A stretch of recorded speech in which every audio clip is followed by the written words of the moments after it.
नमस्कार दोस्तों, आपका स्वागत है हमारे इस चैनल में। एडवोकेट कृष्ण कुमार त्रिपाठी। दो छोटी और महत्वपूर्ण बातें आपको बता रहा हूँ, ठीक है। आप लोग ध्यान रखिएगा, आपके काम आएंगी। पहली बात तो ये कि जब कभी भी आपको मालूम पड़ता है कि आपके ऊपर कोई मुकदमा दर्ज हुआ है, किसी भी तरह का मुकदमा, क्रिमिनल या सिविल या फैमिली मैटर्स का या कोई कंपनी का, कंज्यूमर का, लेबर का, वॉटएवर, या किसी ट्रिब्यूनल का, ठीक है।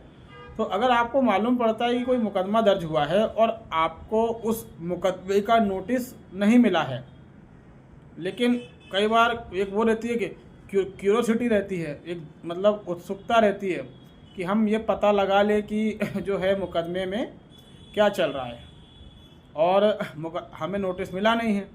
तो जो हमारे अपोजिट पार्टी ने मुकदमा लगाया है तो उसने क्या लिख के लगाया है, मतलब उसने क्या पिटिशन लगाई है, उसमें क्या आरोप लगाए हैं।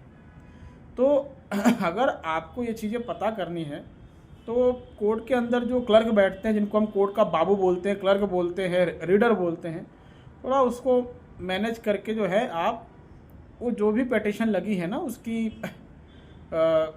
फ़ोटो कॉपी निकलवा लीजिए, ठीक है।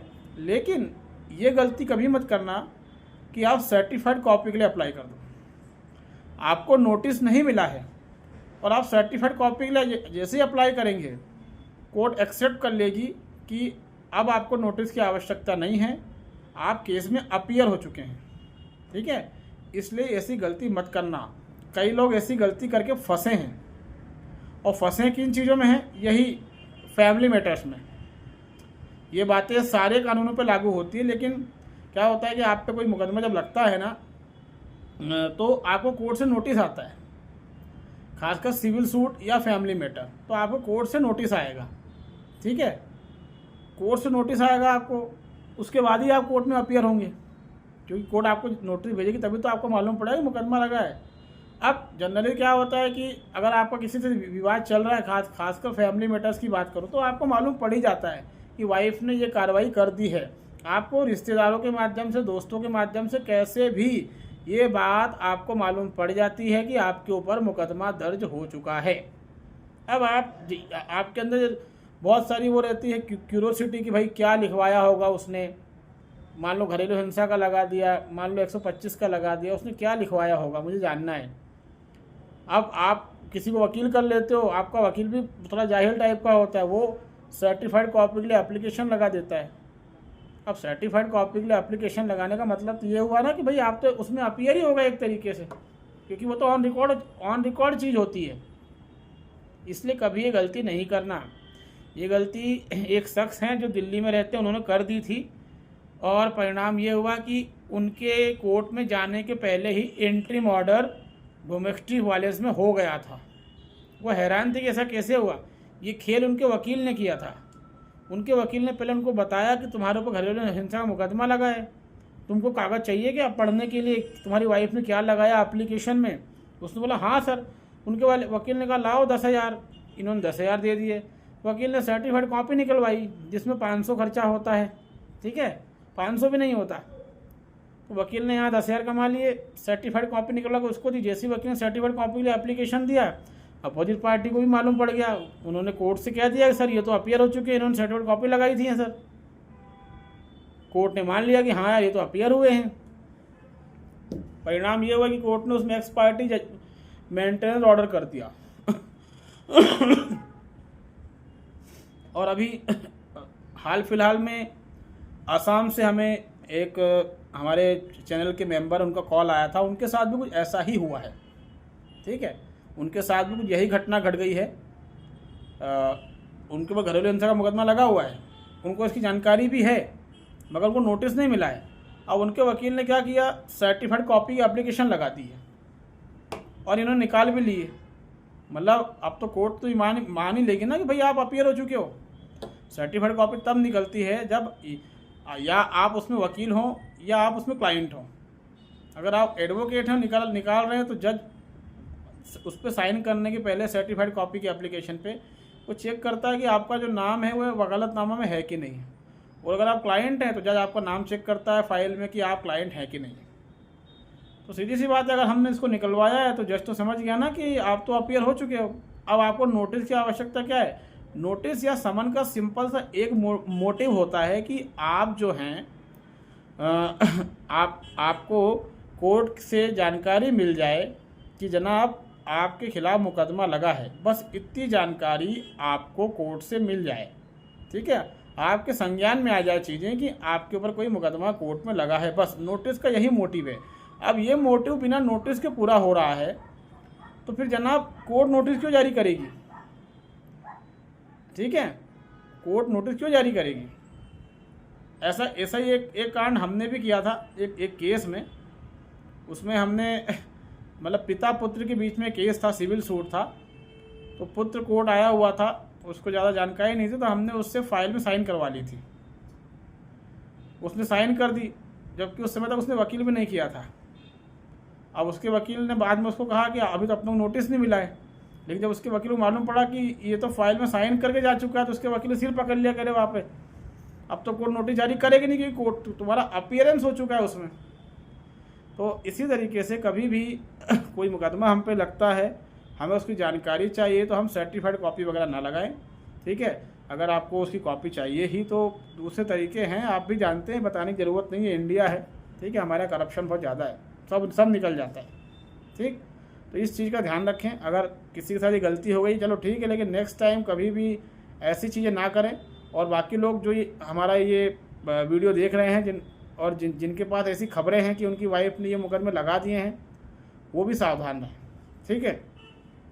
दूसरी बात ये एक और चीज़ बताना चाह रहा हूँ कि अगर कोर्ट ने आपके खिलाफ़ कुर्की का आदेश कर दिया है भरण पोषण के मामले में, तो कोर्ट जो है वो आपको जेल नहीं भेज सकती, ठीक है, और ना ही आपको धमका सकती है।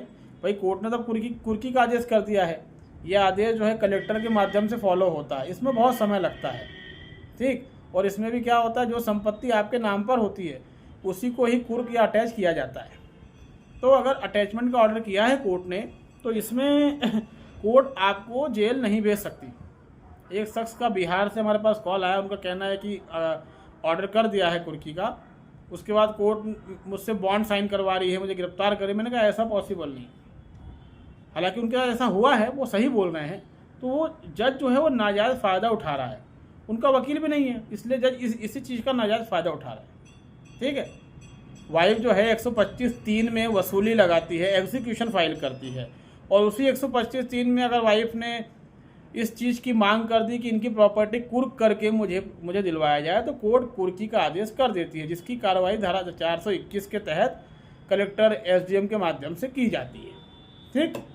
तो अगर कोर्ट ने आपकी संपत्ति को जब्त करने कुर्क करने का आदेश जारी कर दिया है, उसके बाद कोर्ट आपको हाथ नहीं लगा सकती जब तक कि कलेक्टर की रिपोर्ट ना आ जाए, ठीक है। तो अगर ऐसा कभी किसी के साथ कुछ हुआ है कि जब्ती का कुर्की का आदेश हो गया, उसके बाद भी कोर्ट धमका रही है, ठीक है, गिरफ्तारी का कुछ कर रही है, तो ध्यान रखें, इसमें जो है ये गलत प्रैक्टिस है, आप तुरंत उस जज की शिकायत करें, ठीक है। तो मेरे ख्याल से ये दो महत्वपूर्ण बातें आपकी समझ में आ गई होंगी।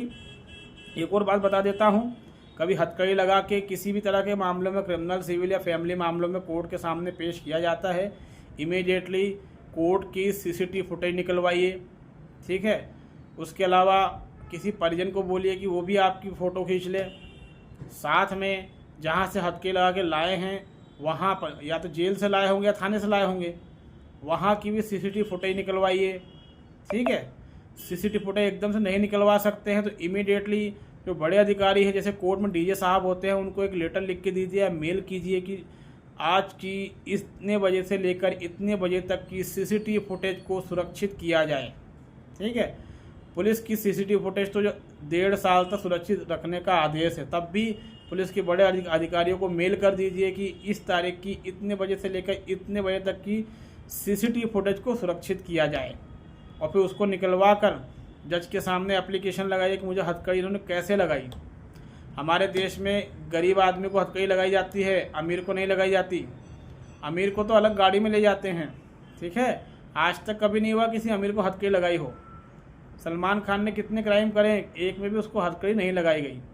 हथकड़ी भी गरीबी का ही सूचक है। आप गरीब हो तो आपको हथकड़ी लगेगी, और पुरुष को ही लगती है, महिला को नहीं लगती। ये कानून व्यवस्था इतनी थर्ड क्लास हमारे देश की है कि जिसका ना कोई सिर है ना कोई पैर है। ठीक है, तो हथकड़ी जो है एक गरीब पुरुष को ही लगती है, किसी महिला को नहीं लगती, किसी अमीर को नहीं लगती है, किसी दबंग को भी नहीं लगती है। आप एक गरीब पुरुष हैं और आपके हाथ में हथकड़ी लगी है तो ये आपके गरीब होने का सबसे बड़ा प्रमाण है। ठीक, तो हथकड़ी लगाना गैरकानूनी होता है। हथकड़ी अगर पुलिस लगाना चाहती है तो पुलिस को मजिस्ट्रेट से लिखित परमिशन लेनी पड़ेगी, अदरवाइज़ ये आपके आर्टिकल 21 अनुच्छेद 21 जो संविधान का मौलिक अधिकार है, प्राण और दैहिक स्वतंत्रता का अधिकार, इसका खुल्लम खुल्ला ये वायलेशन है। ठीक है, कभी ऐसा होता है तो उस समय जो भी जज है जिसकी कोर्ट में किया गया उसको भी रगड़ दीजिए, उसके खिलाफ भी शिकायत कीजिए, इस मुद्दे को हाई कोर्ट में चैलेंज कीजिए, रिट पिटीशन लगाइए और मुआवजा मांगिए। उम्मीद है ये वीडियो आपको पसंद आया होगा। अगर आप हमारे चैनल में नए हैं इसको लाइक करें, इसको सब्सक्राइब करें, इसको शेयर करें दोस्तों। तब तक के लिए धन्यवाद, नमस्कार।